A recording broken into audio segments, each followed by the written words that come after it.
Okay, let's talk about engine timing. We have multiple types of timing out there, and I'll talk about all of them, at least the ones that I'm familiar with.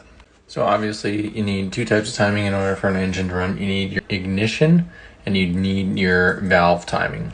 Let's talk about the ignition timing first. So the ignition timing, what you need for that is some sort of electronic controller for the timing of the spark to go to the cylinders when it's needed.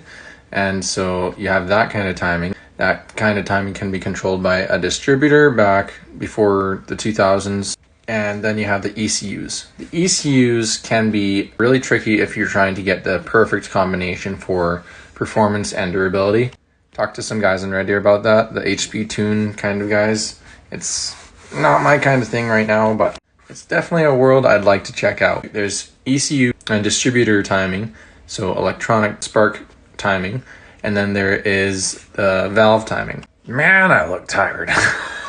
Anyway, so valve timing, you can have overhead valve timing, otherwise you can have double overhead camshaft timing or single overhead camshaft timing. In my experience, I've seen double overhead cam engines driven for performance. That kind of timing is more for bigger engines as well. You find that kind of timing in engines like the newer Corvettes, like the 6.2 liter LT6 that they just put out, as well as the Coyote 5 liter that Ford just put out, and the Barra engine in Australia.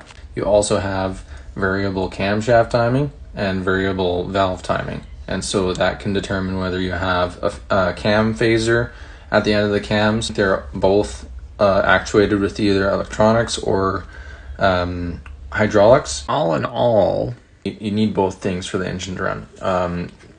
Mechanical valve timing and electronic ignition timing. Also, since the 1990s, there was EFI. That timing is also vital.